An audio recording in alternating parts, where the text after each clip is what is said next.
Raz, raz.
So you can hear me, right? So I don't need to type. So we started the stream and I had... Oh no, I can hear myself. Just a second.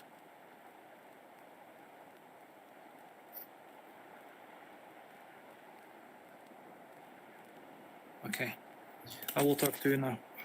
That arrow was here on my last stream. On the stream that you and Beanie watched together, that arrow was here. Everything you see on the screen was here. It already worked. It already worked at my place. So the only thing that was different this time was the fact that you know, when we talked yesterday about fixing my Bluetooth headset, I actually managed to find a fix yesterday by disabling some additional microphones, which are enabled in Windows. So I disabled all of them before the stream, so my headset is working while OBS is working. So today I tried to have speech chat in Firefox and casting on Chrome. So I had two browsers launched at the beginning, but that didn't work because OBS transferred all of the audio, even though I had speech chat on the other browser. So that's why all of you could hear yourself talking. So I shut off the Firefox and I went back to my phone, turned speech chat on my phone, and that was the only thing that got different at the beginning. And so we pretty much went back to the first settings that worked, which is speech chat on my phone in my Bluetooth headset, and then everything else you see here is exactly the same as I had it set up 2 days ago. Saturday stream, I think, yes.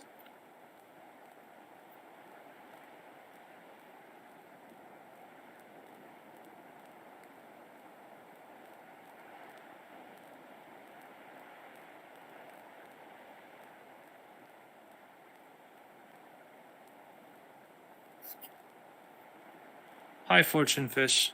We are just checking with server what could be the problem, why my stream was not working properly. I restarted the router and everything seems to be working fine, but server has another stream planned in how much time, server, is your stream?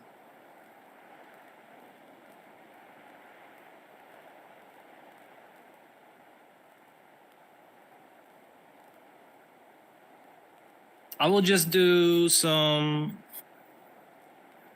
So you're not doing the stream today then?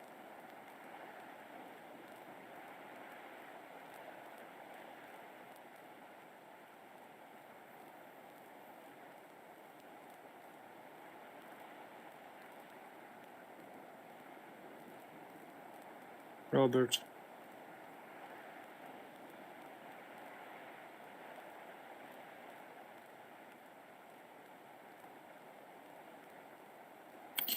Okay, so what you guys say that we try to, I will turn on the speech chat and make sure that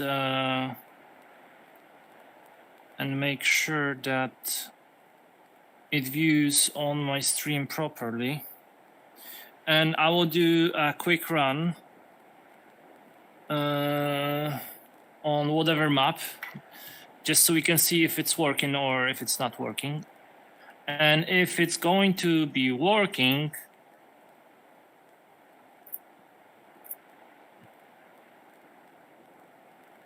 yes, and if it's gonna be working, then we may actually give it a shot. Okay, just copying this.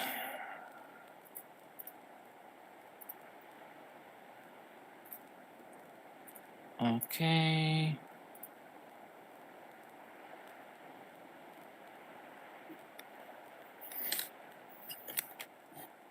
Okay, I'm getting up. Let's test this. I will just do one run. I have everything started.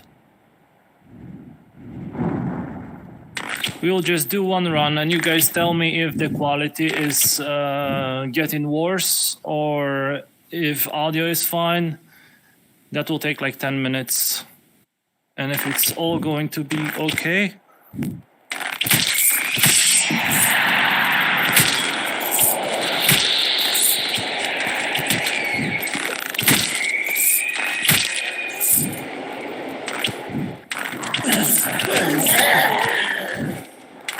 because I will be playing IDU for another 2 or 3 hours anyway.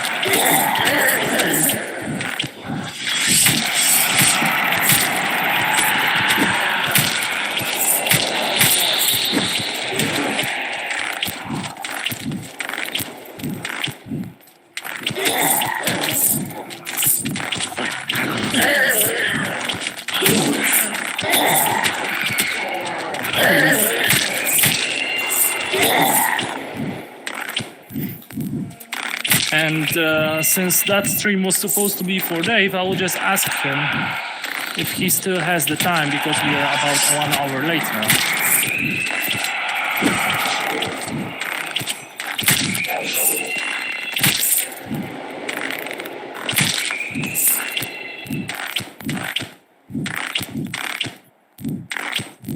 So is it okay so far?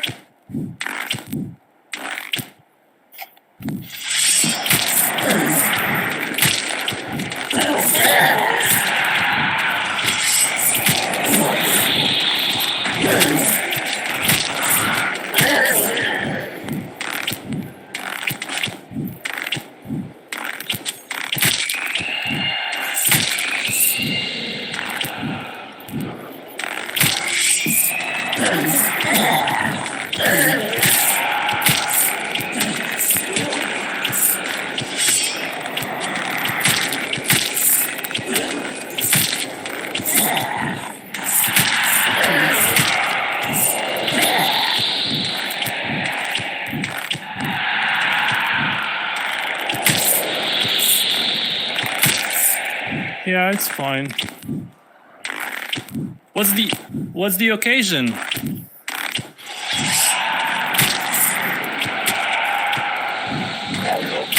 Argentist, you said you're drunk. What's the occasion?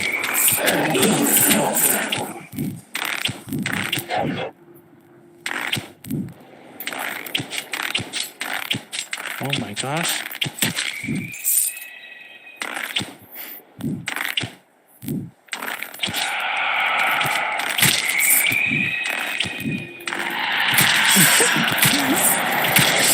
What occasion is Monday?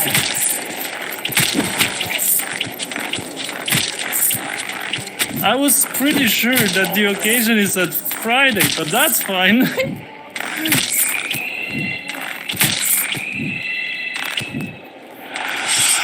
I remember the days when the occasion was the evening, or the work has ended, so it's the occasion.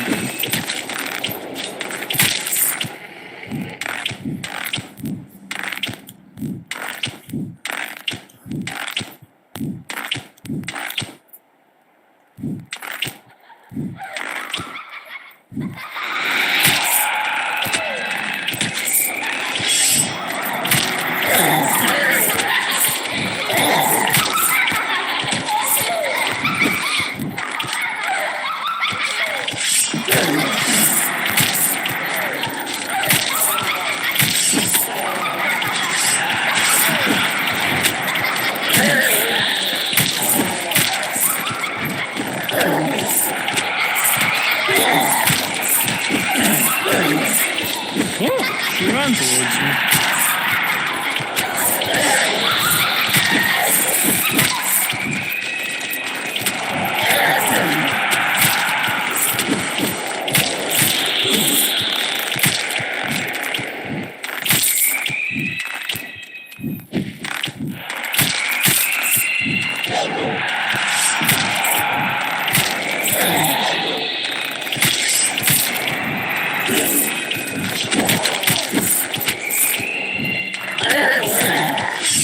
No, it's just to see if the stream is going to be running. but I don't really like runner anyway.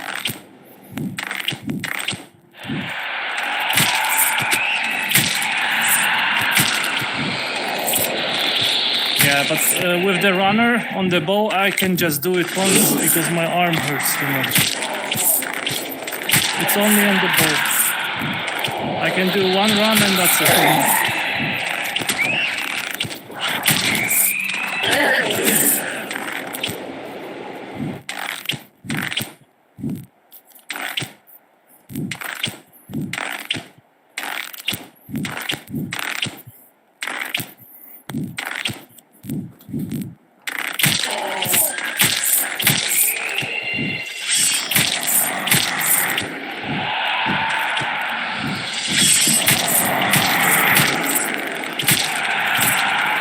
No, this is runner. Fortune push.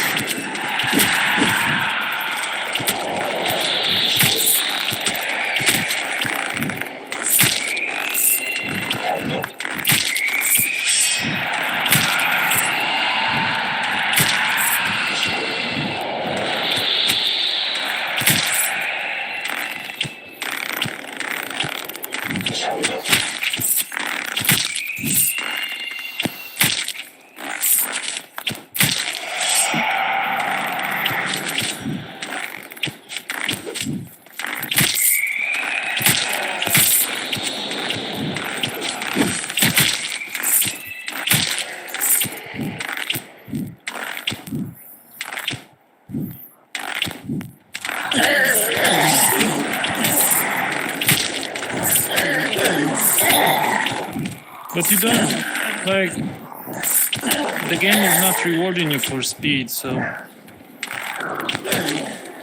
Why am I missing so many? I will not be able to finish this. I think I missed one of the locations. Anyway, I guess it's working, right? Can we say it's working right?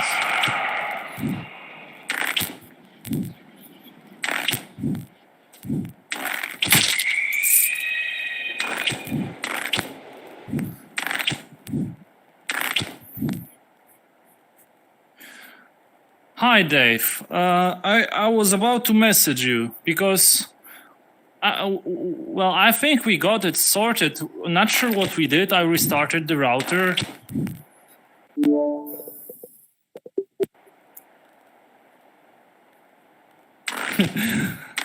So, Dave, if you have the time, we can go for the stream like I wanted to.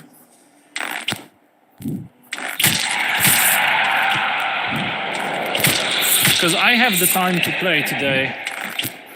So, and I actually planned like 1.5 hours of stream for this topic. So if you're up for it, then we can just...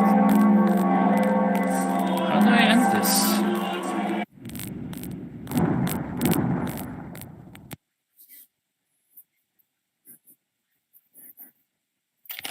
Let me see if I have something to drink still. No, maybe some water, yes. Okay, give me a minute.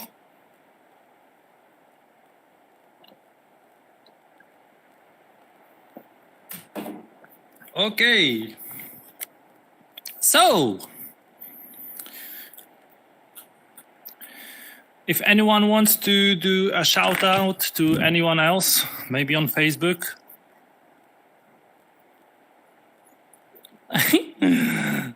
then we are in Cycle 7, so I guess we're gonna start.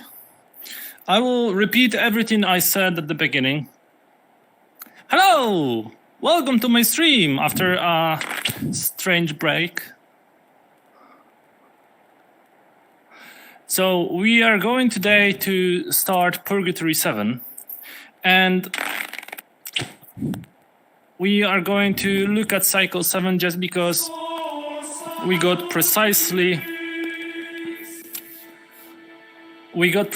asked about Cycle 7 how to get through Cycle 7. And I'm not going to just do a simple playthrough, because that will not help you. What I want to show you is a couple of tricks that you can use, which will work in every cycle, not just Cycle 7. They will work in Cycle 9, Cycle 10, Cycle 11, Cycle 14, because pretty much that's how you should be playing each and every cycle if you want to learn. Because if you want to try to run a marathon, you don't start running from 50 miles at the first day. You start from very small distances and then you increase the distance, right? So that's why the best is if you take different practices and try to learn them from the very start you can. So if I would be me, knowing my skills, I would just jump down and kill all of them.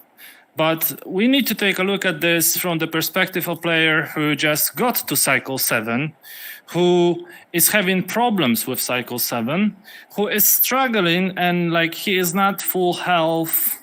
He probably has no Divine Sight or Cataclysm 5. So this stream is, as I said, for Dave Rhodes, who asked this question on the Facebook group, who is right here with us. So for each and every aspect, you want to pick mobs one by one. There's no need to rush. You see how much time you have each time you shoot an arrow in him. You have like 3 seconds between each shot. And this is our safe spot for now. Why is it a safe spot? Because abominations cannot hit you here. Knights cannot hit you here. The only mobs that can hit you here are monks. So if that would be Cycle 7 and I would be struggling, I would jump here and then I would be pulling them by looking at them. I would come back right here. He should teleport in a minute. If not, we can give him another try. Because sometimes they reset. And if he is too stubborn, you can try to attack him. And there's no need to rush. Just make sure to be precise with your shots. And then you take another one. Hello. He teleported right there. Take a cover, because I was not prepared for him to be there. Take a cover. Shoot him just to stun him. Change position. Get closer if you want. Take your time. And just make sure it's precise. What I'm trying to show is the fact that I'm not jumping entirely like to kill all of them at once. See, this guy wants to attack me. The other one also wants to attack me. But I don't want to engage two of them at once.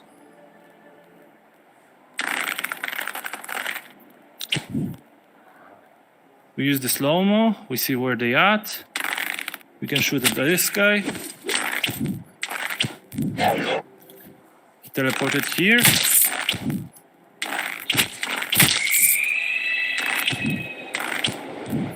And now we can deal with the knight.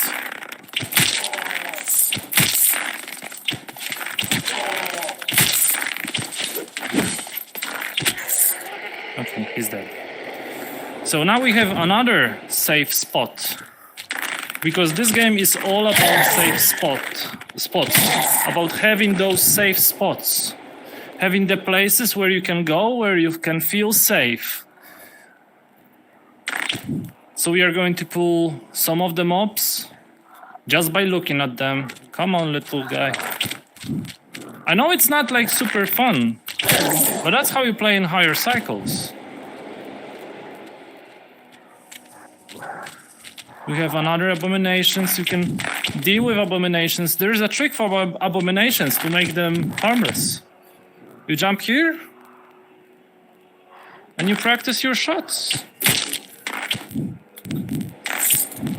That's what you need in higher cycles, because there will be loads of them, and you will need to put like 20 headshots in one of them. Well, not 20, but about 5 or 6. So that's another trick. Then we have, once we deal with the abominations, there will be some. There's the guy.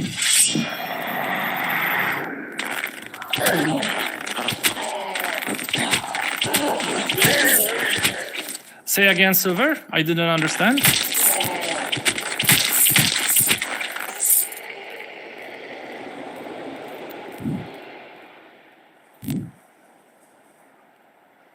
I can just look at the chat, can I?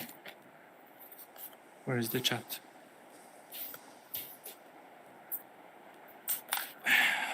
If you can play the speed thing,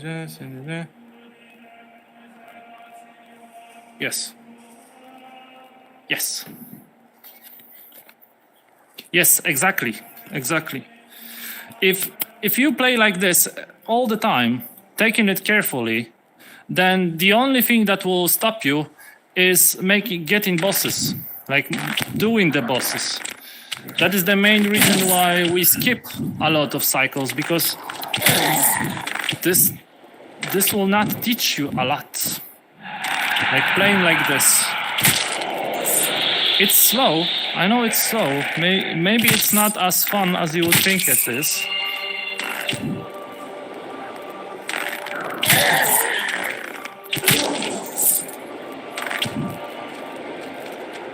There is some other mobs coming. And as I said, he's harmless now. See? And the last thing you want to do. Okay, what is this? What is the discovery, Rob? Then I will proceed with some other stuff.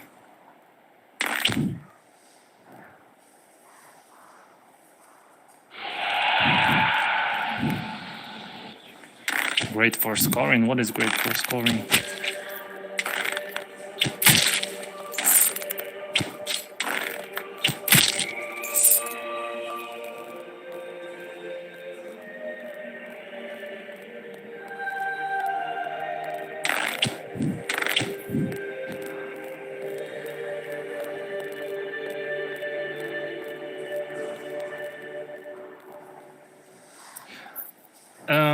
If you are starting out and you don't have, say, Divine Sight 5, you don't have Cataclysm 5, you always have Winter's Bite.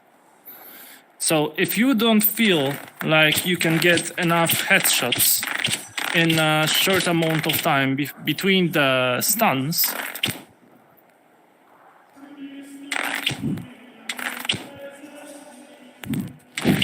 then you can always freeze them. And if you freeze them, you're dead. Like, they cannot do anything to you. And at Cycle 7, they're just 2 hits. So, Fortune Fish, I have Hand of God, Winter's Bite, and these 2, I just have them because they speed up the bosses. That's pretty much why I have them. Because I roof hopped here all the way from Cycle 1.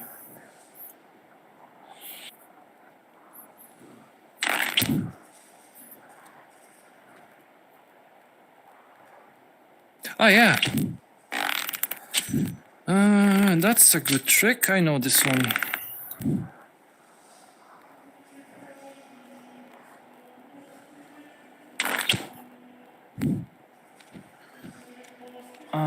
Let me get a knight first. The one that will not come towards me. There is a trick for the knights. Rob is right.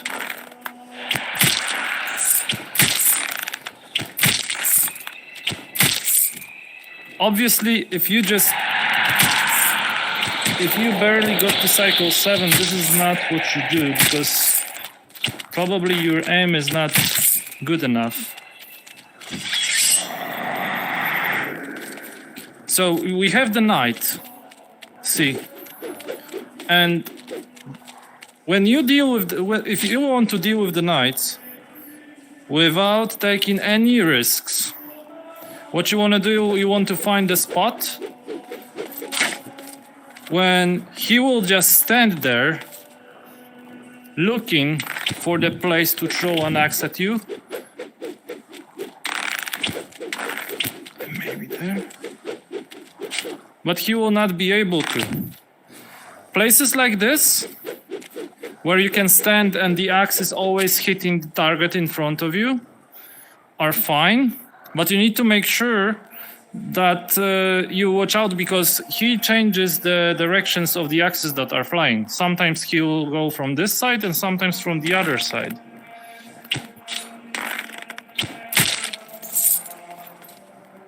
See, and right now, he is at the position when he will just stay there and do nothing.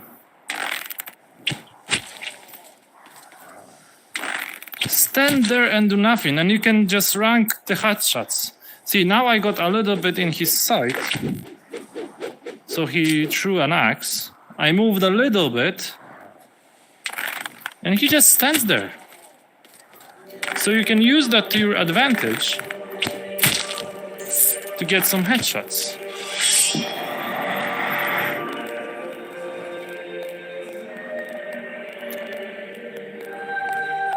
Yeah, you could. See this guy? For some reason, he cannot find the path for his axe. So you've got plenty of time to practice your shots. And with the bow, they're just 2 shots. So if you practice this all the way from cycle 3, 4, 5, then you'll be able to get these kind of shots easily, and you're not wasting any resources.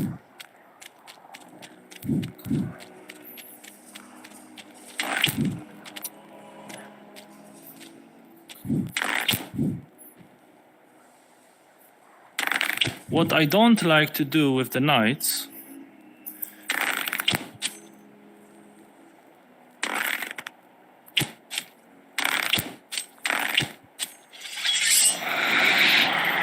Okay, let's kill the monk.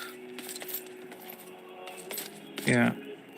So we don't want to do something like this, because even at the very high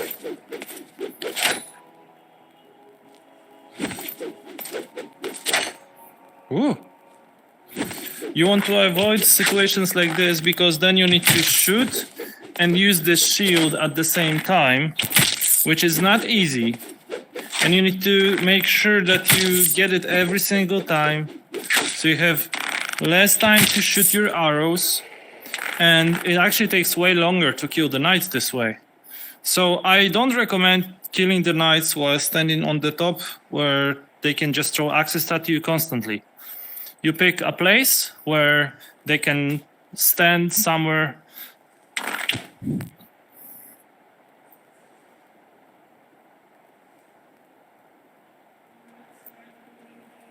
You mean like this? No, there is no reason.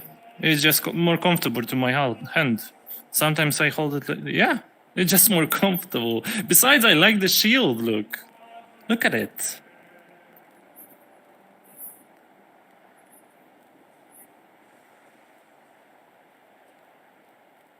I don't know this trick, so you will probably need to show this trick on the stream, Silver.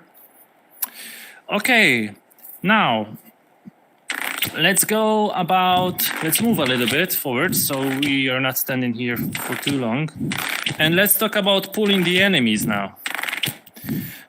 Dave, did you know that you can pull the enemies, even in the group like this,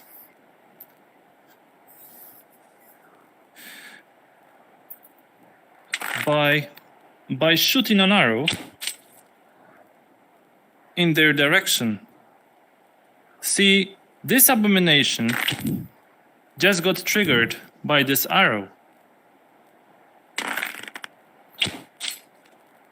And nothing else. So if you practice shots like this, you can pick mobs one by one, one by one, one by one, And we do that in higher cycles all the time. So that's exactly what you need to learn in Cycle 7.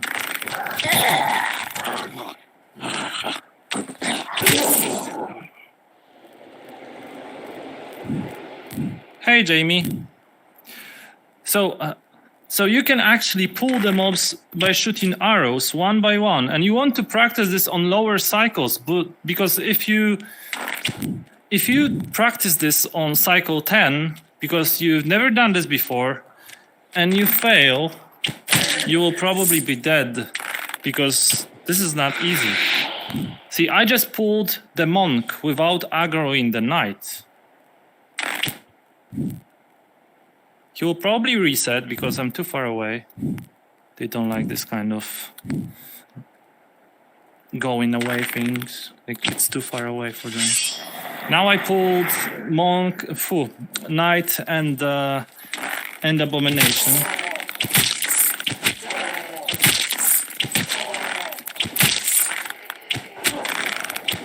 And these are all safe kills. So now I have the time and place even to go and kill that monk from a closer range.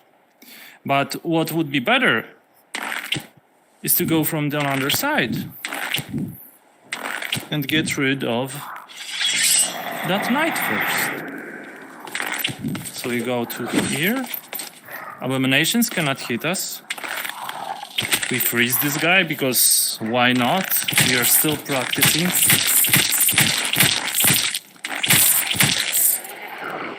And he's dead. Then we use the balusters to kill all the other abominations. See, we're not taking any risks. Any risks. And it has nothing to do with my skill, it's just knowledge. Because if skill is aiming the arrows exactly where you want, this is knowledge about the game. Now this guy, you can just come close, wait for his animation to end, and keep him stunned all the time. The other thing, in places like this, if you don't feel that you can stun them,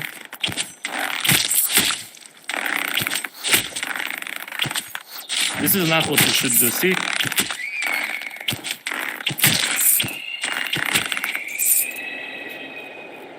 That was a bad play. If you can't stun them at the same time, one and another, you should use Winter's Bite, because if you can't, this is what happens. I got hit 2 times because I couldn't hit the other guy. So don't be afraid to use Winter's Bite when it's necessary. Then your question was, I just heard it, I think, if I could long range the monks. Did I hear it right?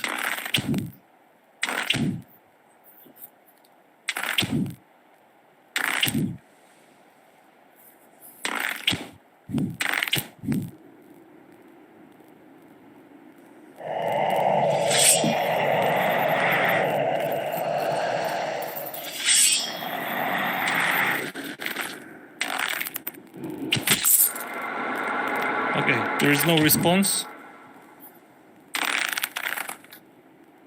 Oh yeah, I pulled them out of the group like most of the time. In higher cycles, because as I said at the beginning, while this is Cycle 7, if this is Cycle 7 and you struggle to do Cycle 7... Oh, by running away, you mean? I rarely pull them like this. I run away if I pull too many and I think I cannot handle them. But then I run away to actually get the advantage. Because how many hits I have? 3. I will try to get some help because I don't want to die, and then I will show you something.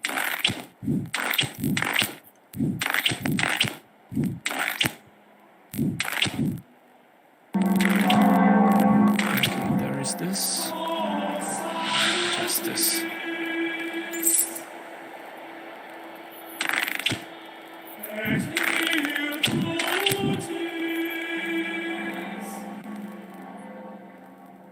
Hello, Harry.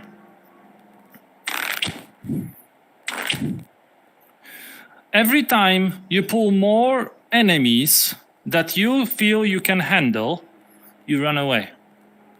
And you never look back.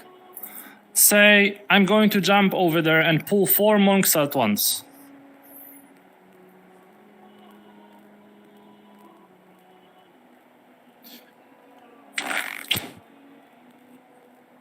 Hello, hello. So there's 4 monks. I'm afraid because I don't think I can handle them. So I teleport away. I don't look back. They will not shoot at me because I'm not looking back. What are you doing here? You are not welcomed. And you are the Red Knight as well.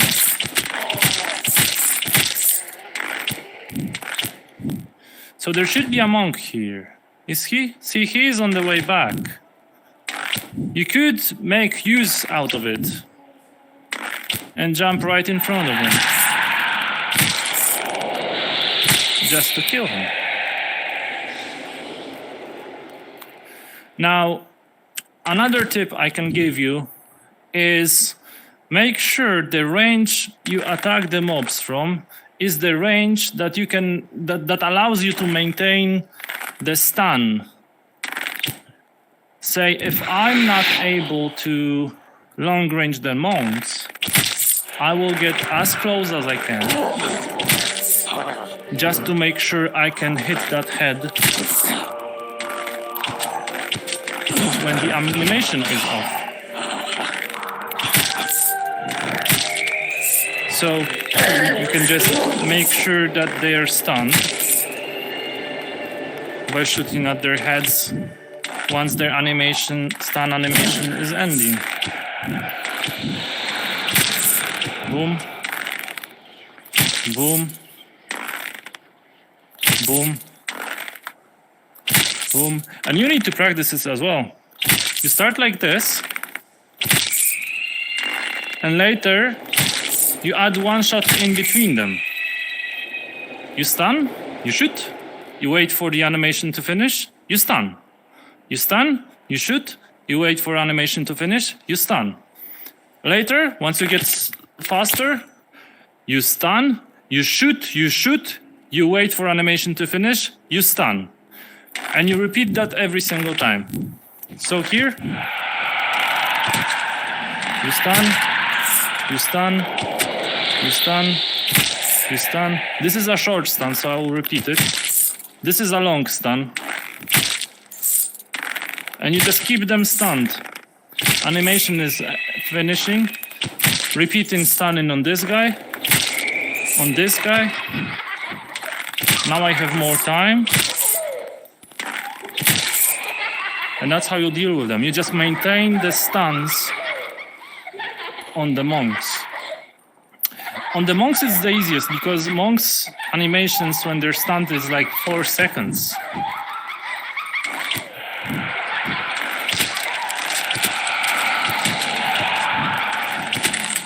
And this is what you should do if you are just starting out. If you don't feel like... Yes, but I told you, it's like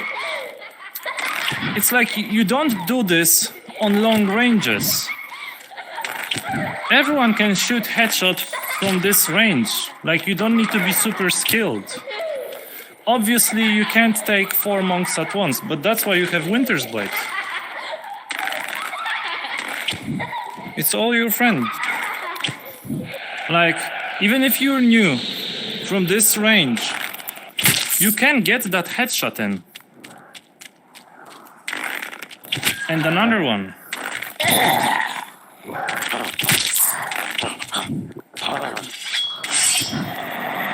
And now you see I have 2 abominations, a monk, a knight coming. So I need to get to the safe zone, which is right here.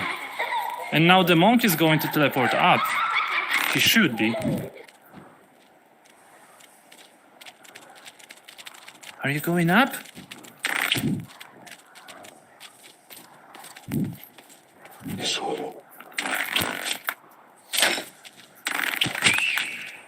And while he gets up,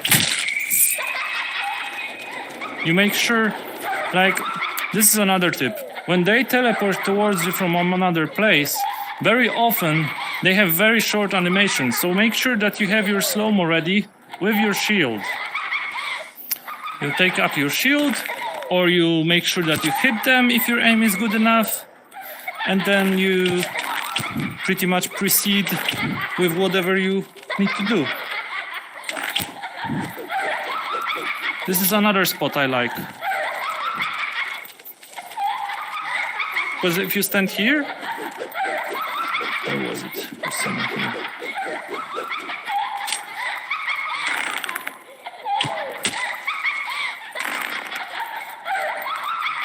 See, we just got him unable to throw axes at us.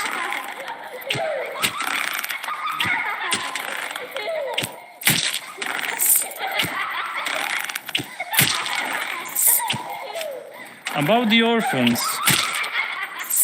she is laughing. So what? She's laughing.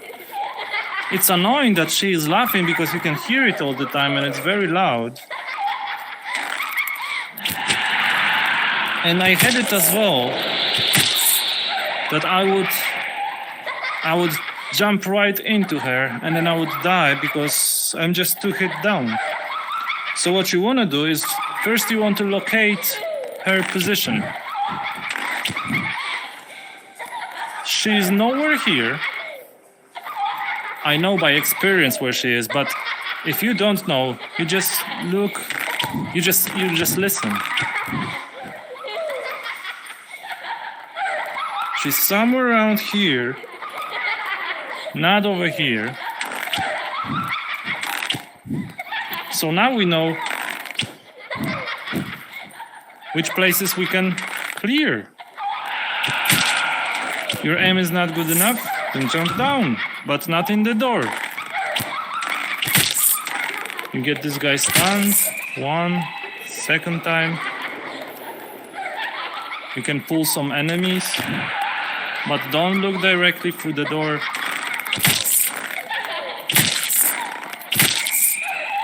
And you, one by one, you just kill them, one by one. Okay, I'm not going any further, because I'm afraid she will see me. But I know there is someone here.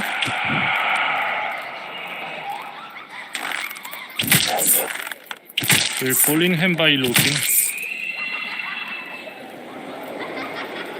No one else? No one else. We don't go here, because she's right in front of the door.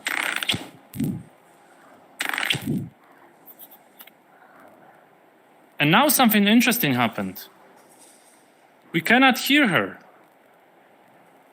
So you know what you can do? You can shoot an arrow all the way inside. So if you don't have Hand of God, you can run away or freeze them. But basically what I'm trying to show you, look how many mobs I pulled.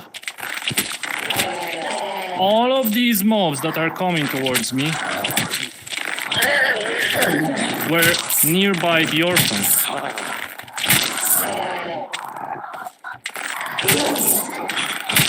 I just killed one mob and she spawned again.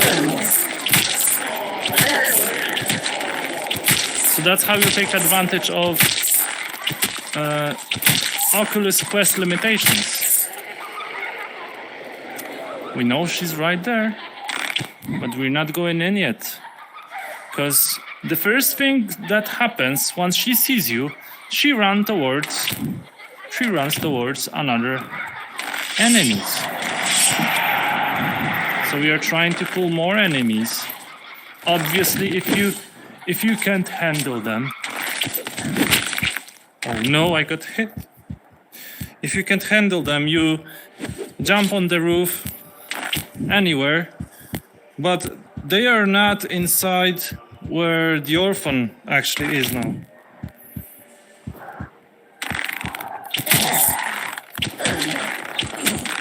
If you allow me now, since my health is low, I need to stop talking for a moment and make sure I don't die. So I can show you guys some more tips.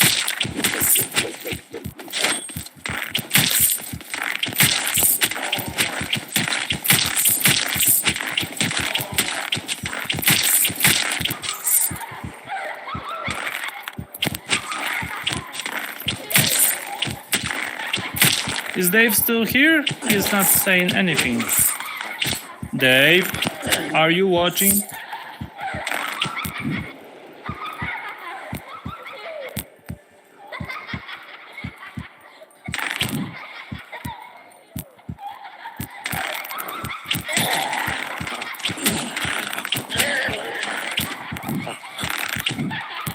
Okay, no one is saying anything. I need to check if chat is working.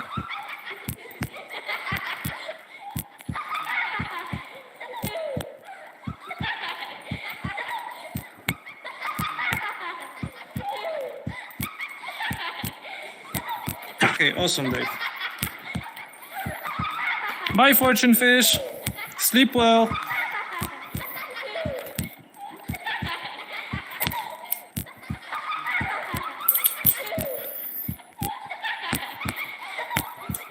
We have 2 more locations to go through. And the orphan to free.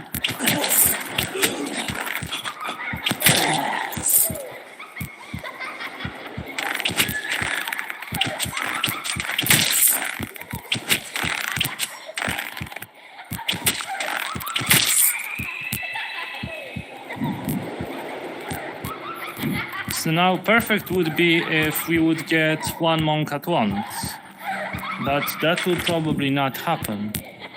So what we can do is make sure that we are in the safe spot, which I explained at the beginning, and that would be our safe spot. This is our safe zone. So I will try to pull just one by shooting an arrow.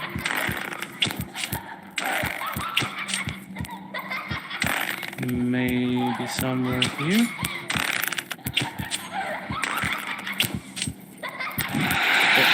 Both of them saw me. So we get ready because they will come either through the door or they will teleport.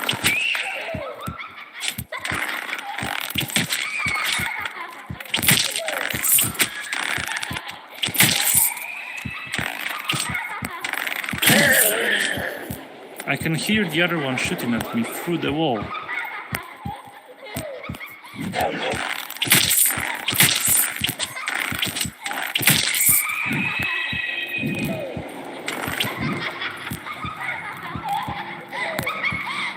So we have the orphan in the big room, right in the middle.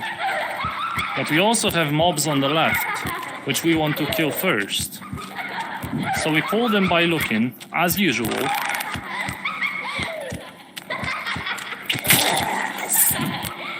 And then you could pull the other ones by shooting an arrow and listening.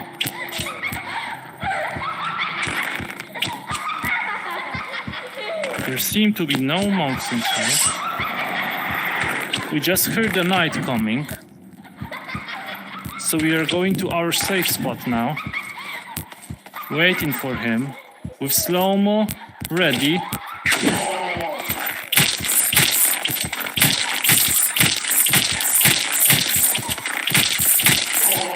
Oh yeah, that's true as well.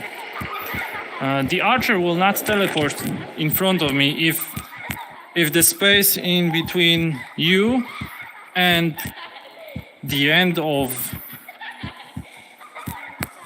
like this is too small for him to teleport. This is okay, but you need to make sure to look down a little bit because if you look too much up, he may also teleport somewhere on the right side, which you don't want.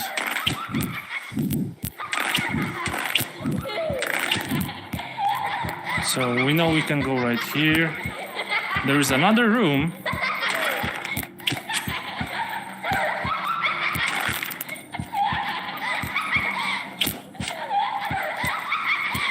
Yes, Banshees are the only ones. And as you can see, I pulled a lot of abominations now. What I like to do on the crossbow, we will try to do it on the bow as well. If you stand just by the side of the wall, then we try to go one behind, like one by one, and you can just do some long-range headshots on them. It's super fun to do on the crossbow. We just go ta-ta-ta-ta-ta-ta, and they're dead.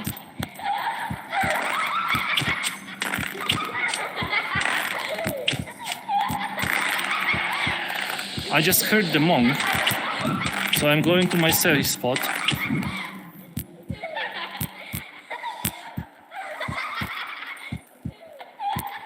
Will he teleport? If your safe spot is too far away, the monks will just reset.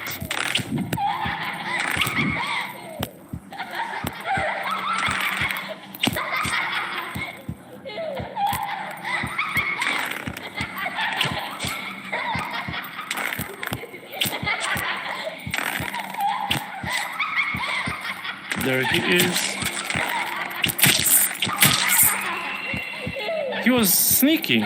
He probably just stood there waiting for me.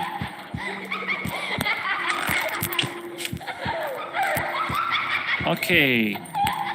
I feel pretty confident to jump right in.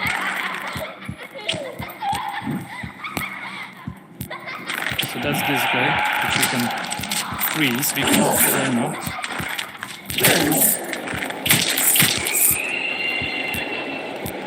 There are two other monks right here, which we want to deal with, just in case she runs towards them. And another one here.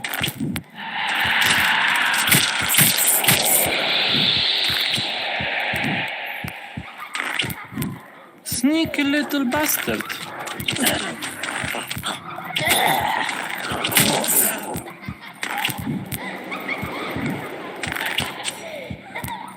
Nothing more here.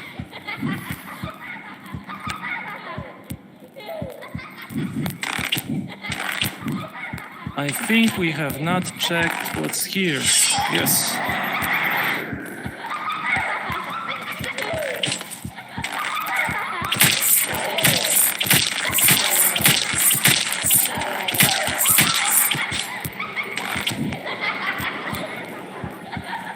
There's something more.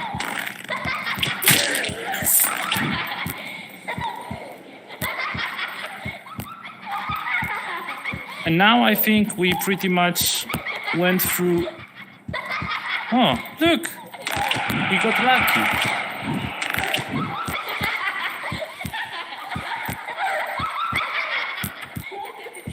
They really don't want to teleport today.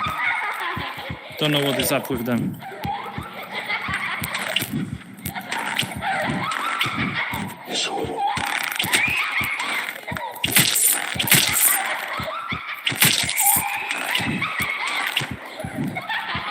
Okay, now you want to jump right in, because we can't really pull anything out of the room anymore. You can try, but it's risky. So what you want to do is to make sure that that you freeze or slow down or not get hit by anything that's all over the place. With the orphan, you have a lot of time. So you go right inside, there is some monk and another monk, so we are going to... At this time, as you can see, I'm using the slow-mo time. Slow-mo, just taking care of these guys, getting close to her. You don't need to shoot her. Just get close to her when she tries to despawn.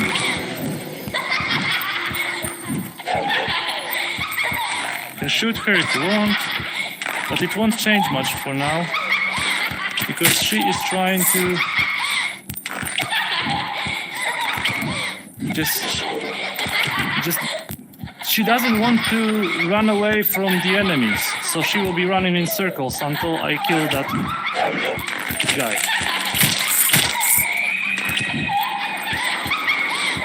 And now it's just you and her. Like, what will she do? What will she do? If you see her running in the corner like this, you want to stay away.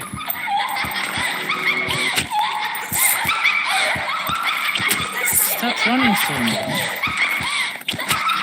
I'm trying to show something.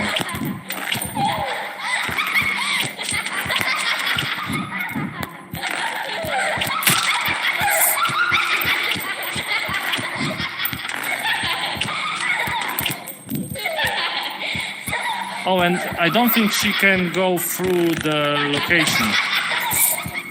Let's see if she can go through the location, but I don't think so.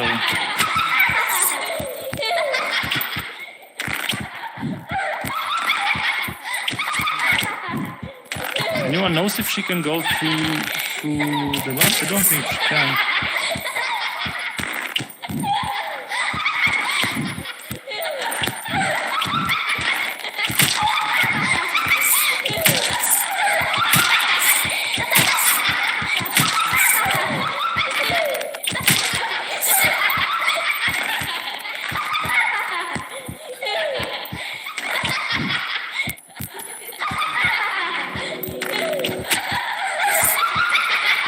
Let's see if she can go to the mobs, which are on the other side.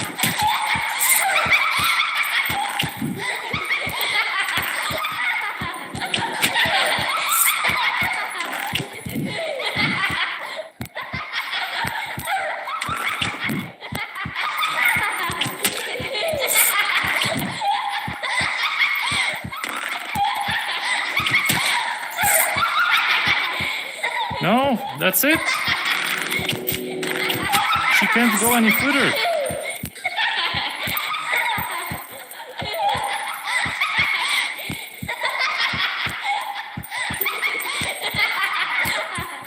Am I in the range where she cannot despawn anymore, but she also cannot go this way, and cannot go this way because it's blocked?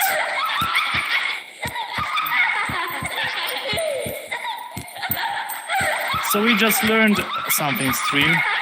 You can just make the orphan stuck if you keep yourself in the right distance.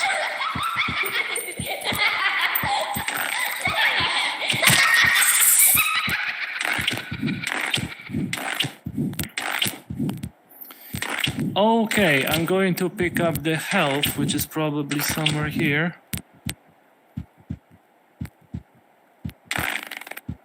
And go to Anakim.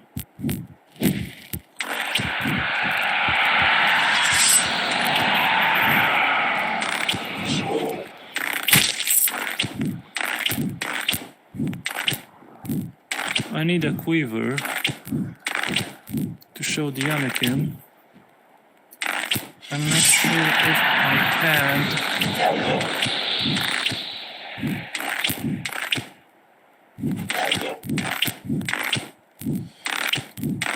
I'm just going to see. Ah, there is the quiver.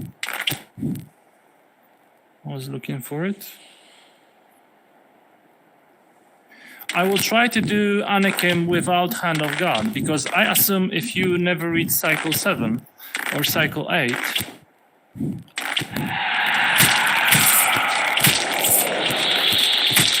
that you do not have Hand of God unlocked. Alright? Which will be a little bit tricky.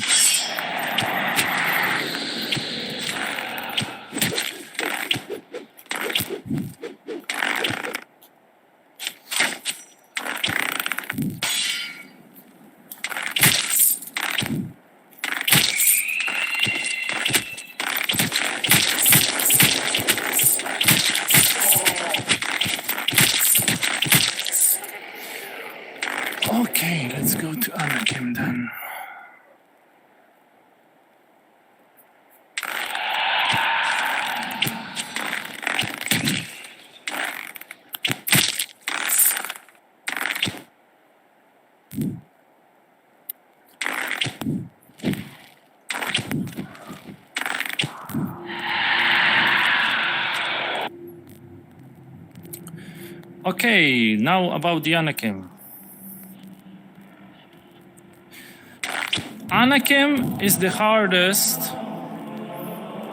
at cycle 5, 4 and 5. And the reason why is the fact that all the way to cycle 5, you get white monks all over the place. Yes, this is cycle 7. But all the way to cycle 5, white monks are everywhere, and you cannot use any strategies to kill Anakim, because you just need to deal with all of the monks at once, every single wave. So this is going to be the fight where we have something which is more difficult, because there are going to be knights. Yes. At cycle 7, there is a problem. Someone noticed that for some reason, knights which are spawned by Anakim get also spawned somewhere here. And in all of the instances, you should be trying to learn the strategies that you use in cycle 5, 6, 7, 8, 9, 10, 11, etc. You should be learning them all the way from cycle 5. You will not learn them in cycle 1, 2, 3, 4, 5 because of the monks all over the place. But if you want to kill Anakim the easy way, say, but still in control, you gotta learn this control. So you do that by just trying to learn his behaviors, so you're not stressed. This is nothing big, like you did cycle 6, it's the same as cycle 7. It's just one more night in the equation, probably. So you want to make sure that you get the waves of monks whenever you are ready, and not because you think you should be attacking Anakim, just when you feel ready. And you are probably going to be struggling like I have, so we can't really take many hits. All we have is Winter's Bite and say Volley 3, which is good. You could have Volley 3, right?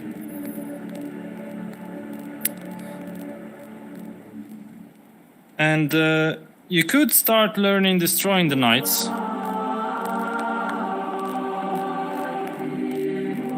What is Knight's Lock? I don't know what is Knight's Lock. Wrong. Anyway, I'm not going to use Hand of God, but I'm going to use Winter's Bite. And what I want to show you is how to get the first wave, which is very useful skill.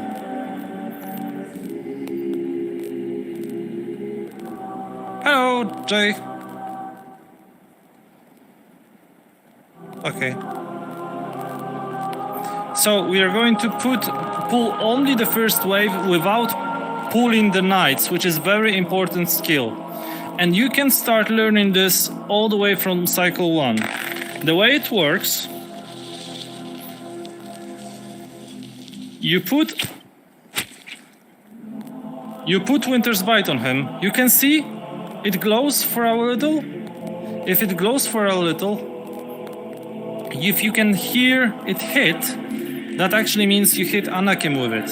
He's just vulnerable to the damage for now. That's why you don't see him. See it. But if you put Winter's Bite, so it hits him, and then you quickly teleport down, and then you jump down, you will get only and only the first wave. And because you've done this before the knights are being spawned, it's guaranteed that you will not pull the knights, so you will have enough time to deal with the first 2 monks with no interruptions of anything. So I'm just going to show it to you. You go like this. I heard the click, I slowed down. I teleport down.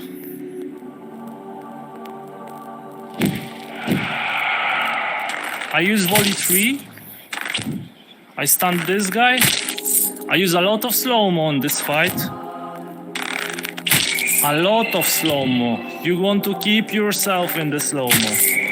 You want to deal with two monks and then check what is going on. And you see, this is the problem with Anakin 7. He spawns the knights very close to you. It was confirmed by many players that they spawn very close to you. You want to now lock Anakin by using silver lining, which is teleporting into the corners from one corner to another. This spot, that spot, the other one, all these walls around the corners will work. Now we want to deal with the knights. How do we deal with the knights? Well, you could teleport right to them. See, he even spawned some over there. We are going here.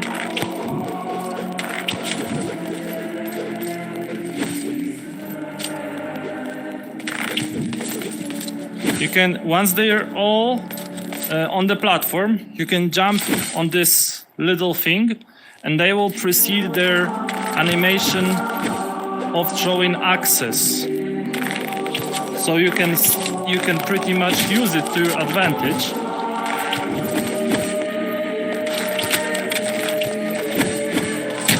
Oh no, this is not looking good. And you want to freeze all of them. Once you freeze all of them,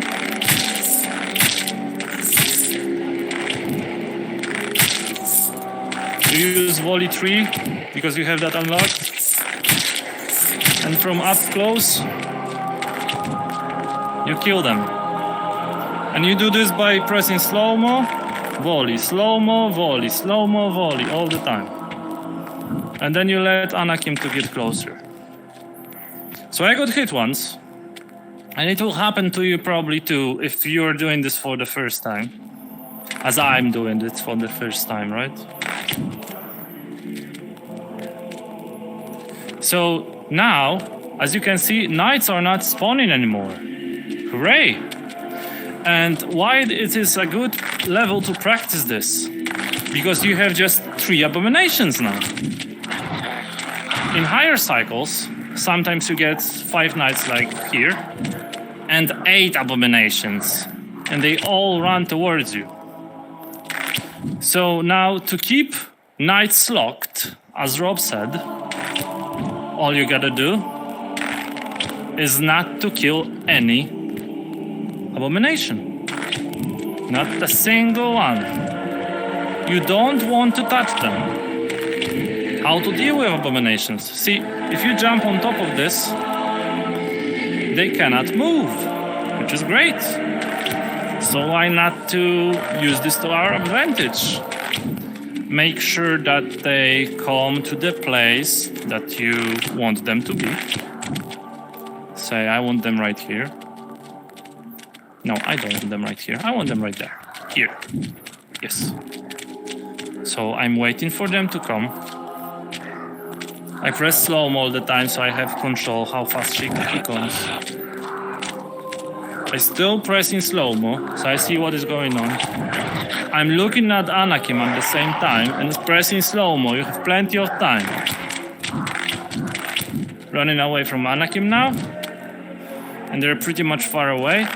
So I jump all the way to the throne now. And on the top. Now they're going to stay there again. Stay there. So you can use that to position abominations every time you want to do the next wave. So now we would like the next wave of monks, right? We want to I'm not sure, should I be showing the strategy of the mine strategy? Should I be showing it? It's on. But you want to make sure that you can deal with 3 monks now. So what you can do is you can use silver lining right in here as well. Because if you jump from this column, Anakin will always go right here. You can go like this. You can try this. Just make sure you don't jump here too soon. He will go all the way there. He will turn.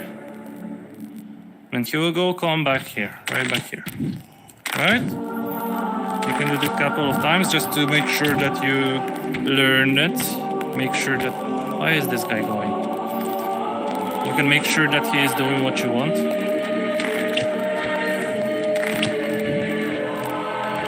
If you have Hand of God, you could slow him down. Now, we want to spawn other 3 monks right over there. So what I would like Anakin to do is go somewhere where what gives me a lot of time, right?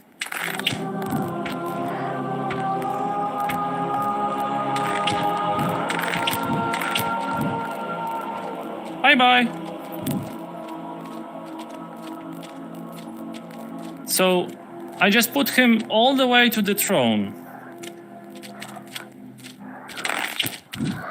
And you can use this place to do some silver lining again.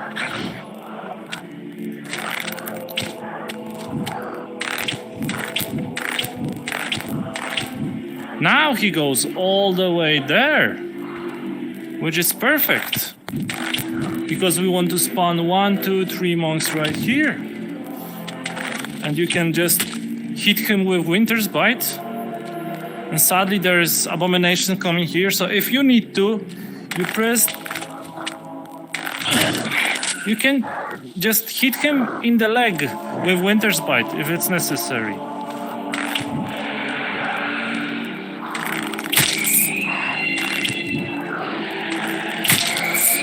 To deal with the monks.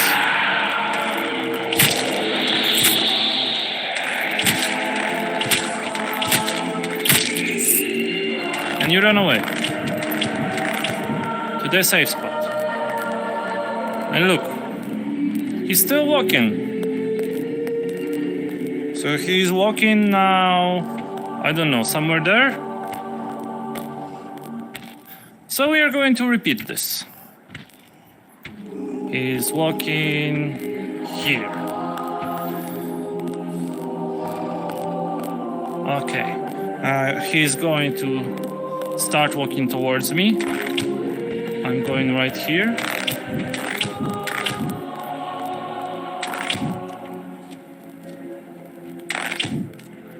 Yes, but you want to keep that stagger.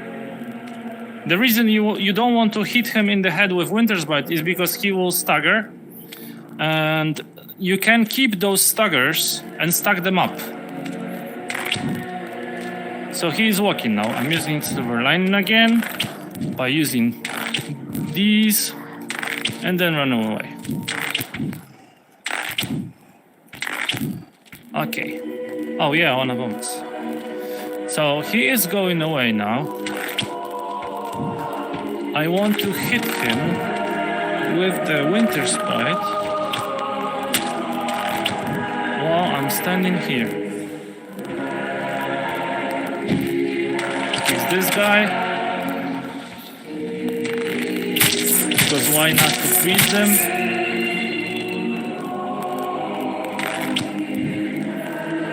And now there is 3 other monks behind the corner, right? But you don't need to kill them because this is just Cycle 7. And we have Anakin down to half health. So if you don't have Cataclysm 5, you probably have Cataclysm 3. So what you could do now, you could just spam him as you did in Cycle 1, 2, 3, 4, and 5. Because spamming Anakin works.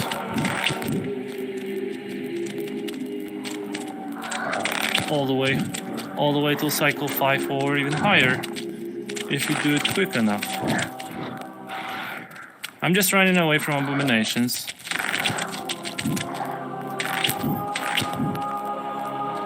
If you wanted, you could just jump there, freeze them, and kill monks. But this takes too long, so I'm going just to do what I would do. So we are having him server lined again. Now we want to use the alcove. I can't believe I'm showing the alcove strategy, which one I've never used, but it's the easiest. So you're just going back and forward, and you make sure that he turns. You can freeze these guys. You make sure not to kill them. Oh no! Stop it! Good. Okay, that is lucky. Can you jump right here? You wait for him. And you could do this with Cataclysm 3.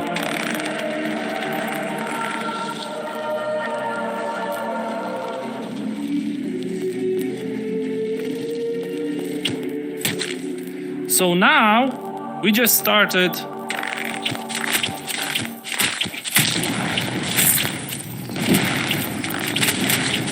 You don't need to care.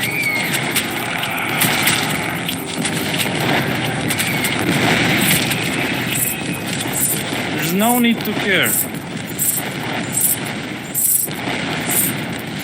Just make sure you stay consistent. You make sure that once he is... Yes.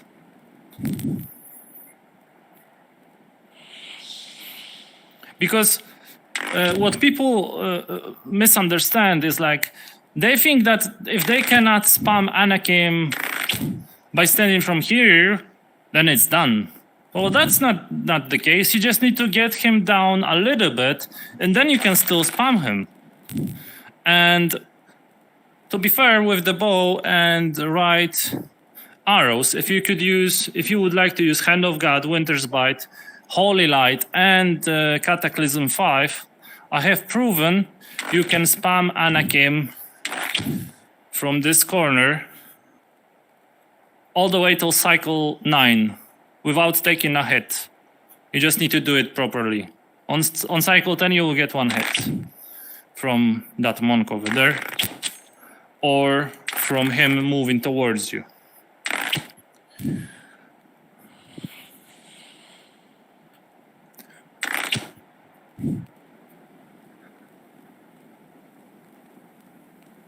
Come on, come on, come on.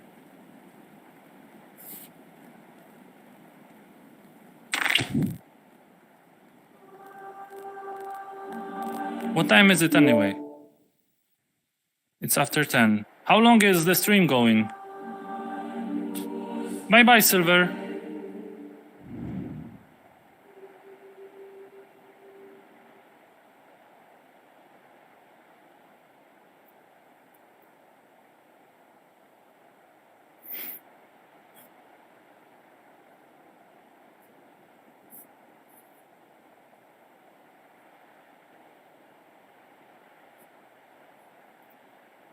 Okay.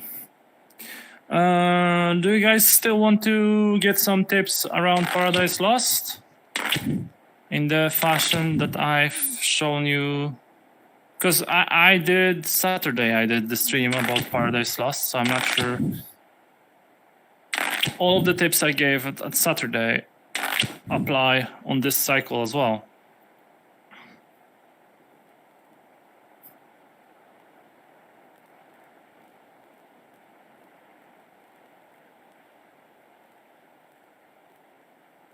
Dave, Jamie? Is there anyone else? Okay. So,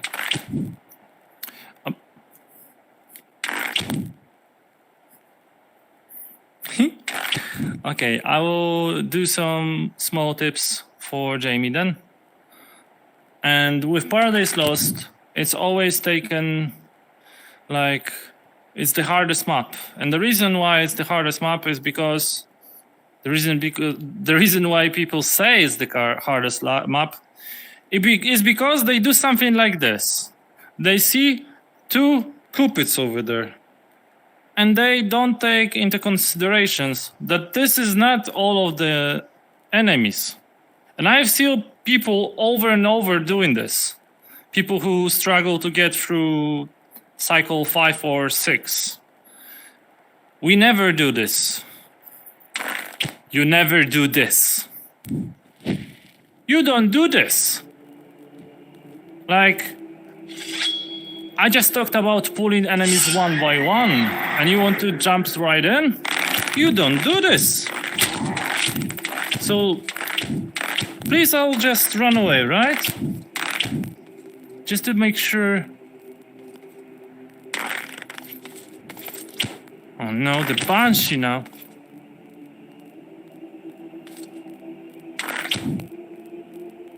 I'm just trying to hide. So they despawn.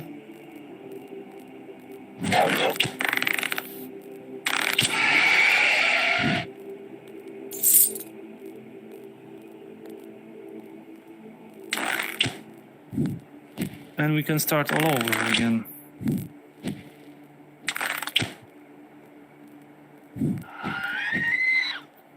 Oh, which one saw me again?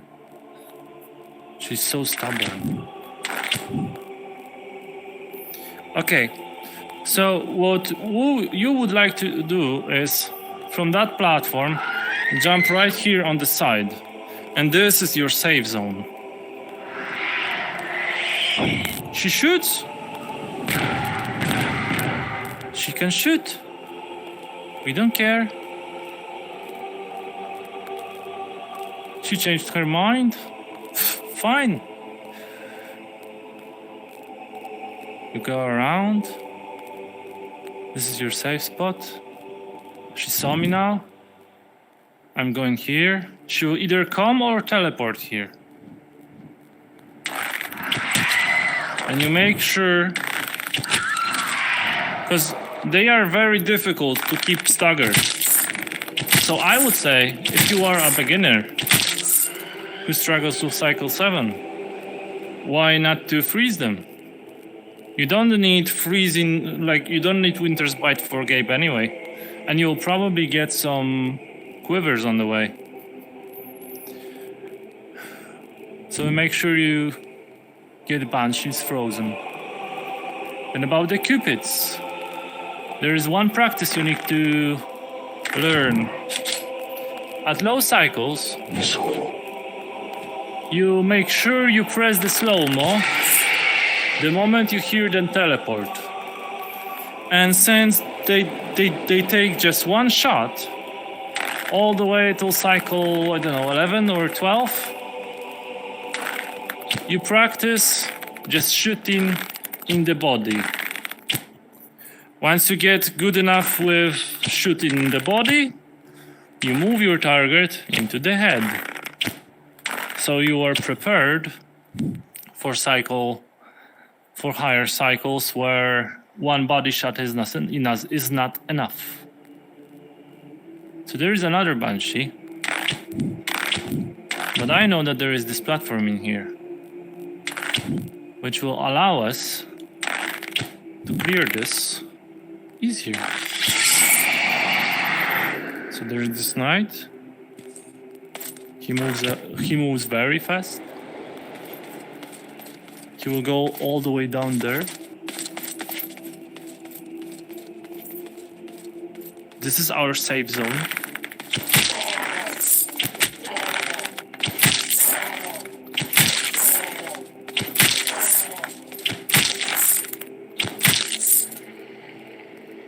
If you can kill him like this, awesome. If you can't kill him like this, you don't attack the knight until you clear everything else. In that case, I would just jump, let's say, up. And there is this little guy So now we can go down here. So he either needs to teleport or fly up. He has only 2 options.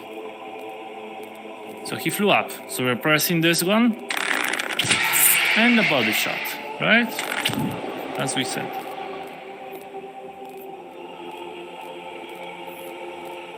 There is the Banshee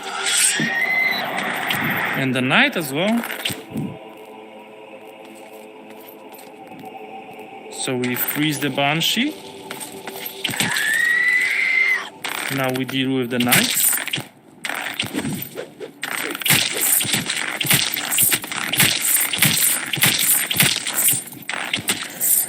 And now we deal with the Banshee.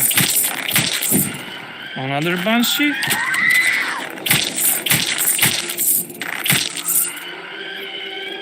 Just like that. So you always want to check the zone from the spot where nothing can hit you. So there is this guy.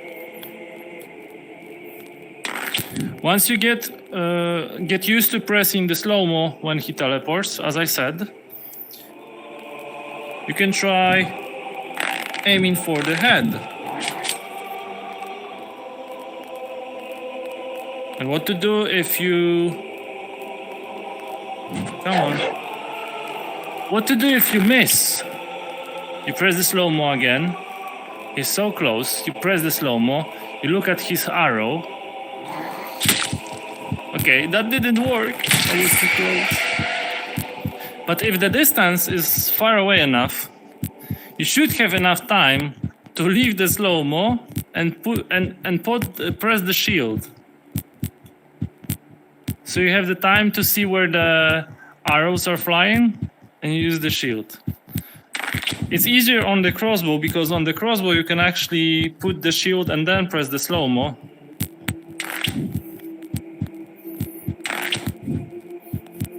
Okay, another guy.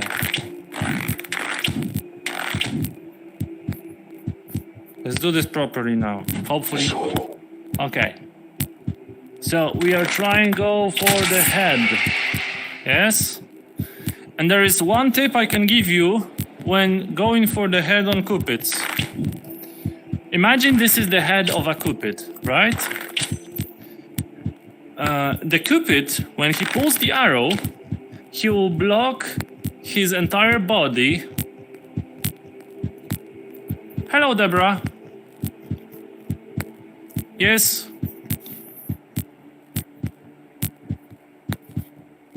Yes. Yes, Jamie. So,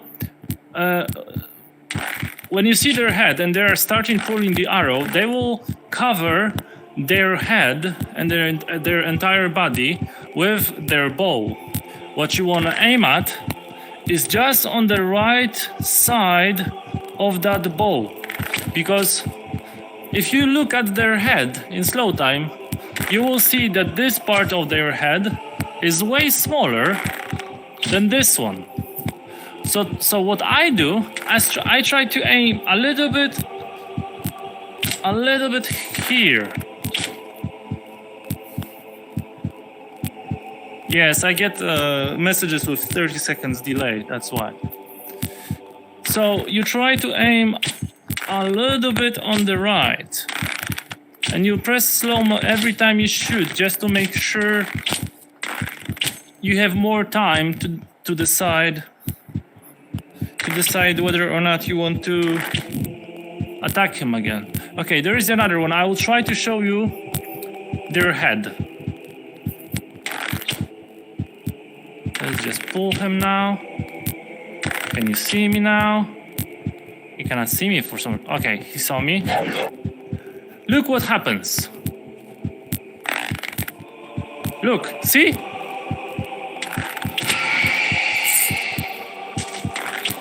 His right side of the head is way bigger than the left side. That's why you always want to aim a little bit to the right. Okay? There's another trick for Cupids. Cupids are dangerous up close. So what I showed you is how to handle the Cupids in the situations where you can't really you can't really predict because they will teleport to you no matter how you play. So what you want to do is you want to avoid getting them teleport to you. And you do this by attacking them long range. So say, what is there? So say there is the Cupid over there. That would be a good example. So I would just jump down, and as I said, we always freeze the Banshees because they're difficult to handle. Is there a knight? No. And there is another tip for Cupids, because as you can see, if they have not seen you, their head is entirely exposed. So now you have an easier target to hit. And while I understand that, well, his head is smaller, he just tried to teleport. Like, he is flying towards me. This is also the time when he is easier to hit in the head. And why you want to do this long range? That is why. Because at the long range, you have so much time.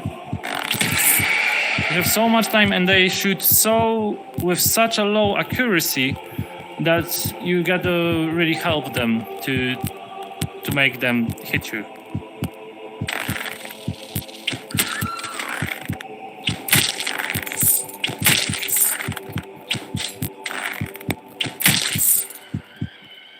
See this guy? Look how his head is exposed. Like, if you aim, obviously at the beginning it's a little bit difficult. You will be missing a lot of times. But what it gives you is like, you can try to aim, you miss, so what? He shoots, and you have plenty of time. A lot of times, if they are at the long range and they can see you directly, they will not teleport towards you. They will just try to shoot you from a very long range, which we know is like terrible to them. Like, they cannot aim long range. So let's try this one. Before you start shooting at Cupids, which are flying all over the place, make sure that you don't aggro anything else. Like that guy, he was safe to shoot because my arrows are just flying off the map. That guy, he's also safe to shoot because I will hit the building behind him. So let's see what he does. I missed, he missed too, and I must be in a very weird place because they also he teleported as well. But I can guarantee you, most of the time they don't teleport. That if they can see you. Let's find another Cupid to prove my point. Oh, this guy saw me.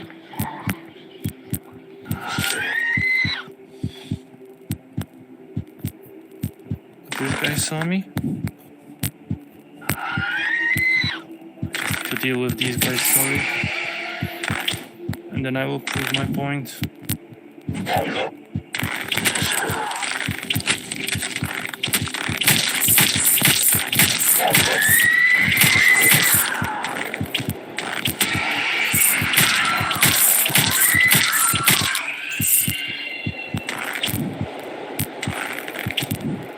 Did I just lose my subject? No. Okay, this guy is safe to shoot. Let's make it even safer. Oh no, this guy.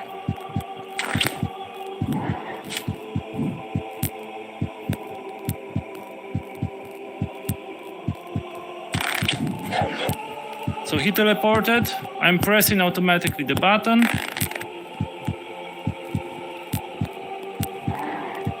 I'm slowing down to take cover.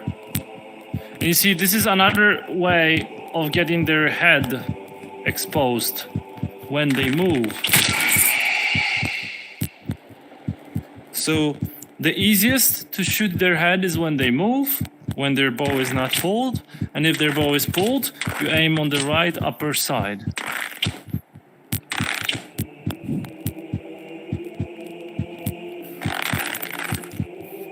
You again? Okay, this guy.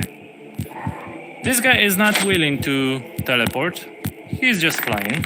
And he will keep flying towards me.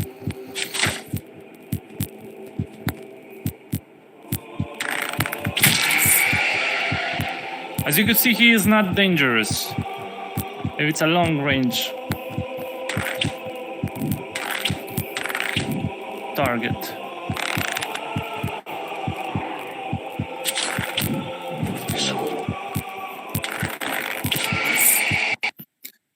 As you can see, like, I'm not even thinking about this. I'm hearing the sound and I'm pressing the button. Okay, we have two cupids, one above another. So we'll go for the higher one first. I missed. And I hit him. So there's another one.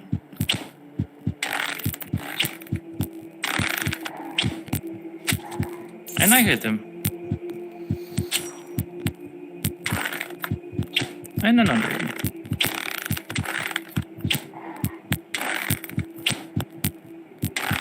And as I can see, they're just going towards me.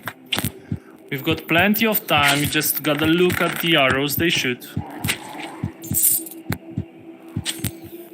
And if you try to long range them, like, it will be an accident if they hit you. And another one over there. There we go. This is tricky. Like, this is dangerous shot. Because there could be another mob over there. If you're trying to long range cupids at the very beginning, like, you could try to aim for the head, because it's possible.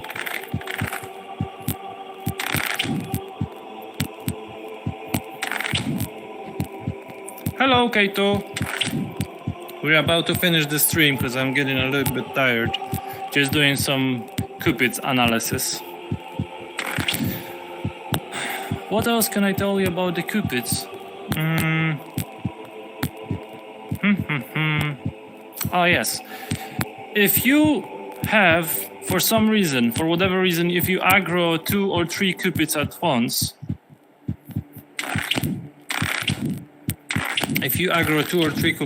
cupids at once, don't even try to kill all of them if you're not quick enough. Like, just run away. Just switch locations, go to the place where they cannot hit you, and wait for them to shoot. Once you hear the arrows shoot, you're not going out of the cover. But once you hear the arrows hit something, say 3 cupids hit this wall, then you can go out of the cover and kill one. You kill one, you go back inside. If they teleport, if 1 teleports, you do as I showed you. If 2 teleports, you change locations. You always go to your safe spot. If I say change locations, it doesn't mean change locations to the place where there are monks and knights all over the place. This is our new home. We cleared this place. This is your base, your safe zone. This is where you run away.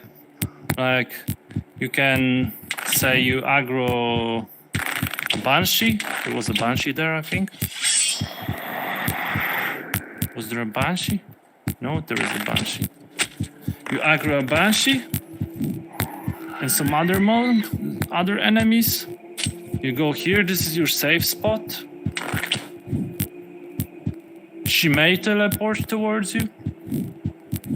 She may not. But you are safe. So this guy is willing to attack us. Also, when Cupid is teleporting towards you, and if he teleports right in front of you and you press the slow-mo quickly, you have the time to hit him in the head before he actually starts pulling the arrow.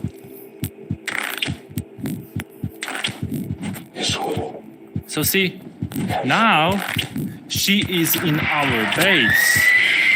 Now she cannot do anything to us. Like if you get close to her, what can she do to you? Like what can she do to you?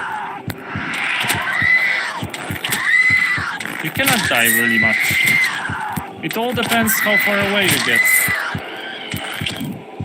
You just want to keep the distance at the range that you were capable of dealing headshots all the time, because that's where the points are. Okay guys, I will be finishing up the stream. I don't want to die during this run because I will be probably keeping it to my new bow run. So I'm going to skip through to the shop, save the game, and get some rest, because tomorrow is another day for me and I'm working currently.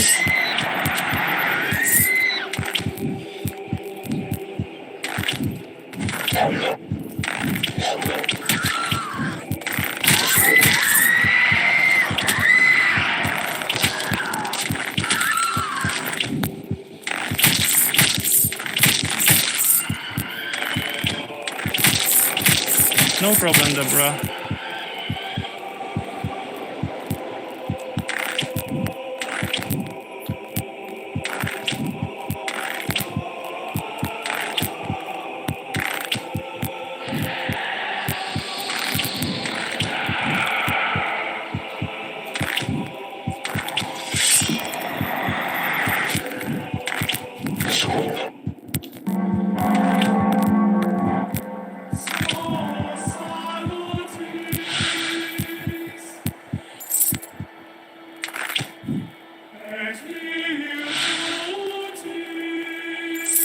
I hope the stream was helpful for anyone watching. I hope I will have power and strength tomorrow to do another stream about how fast you should shoot from the crossbow.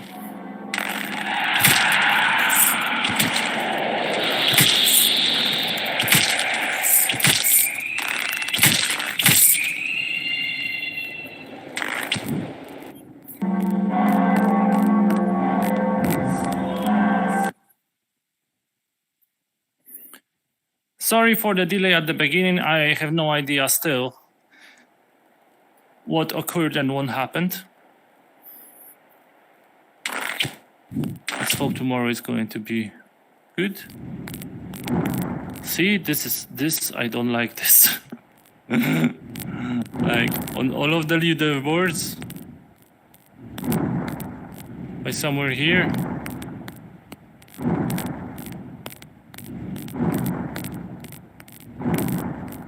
But this, no. It takes too long though.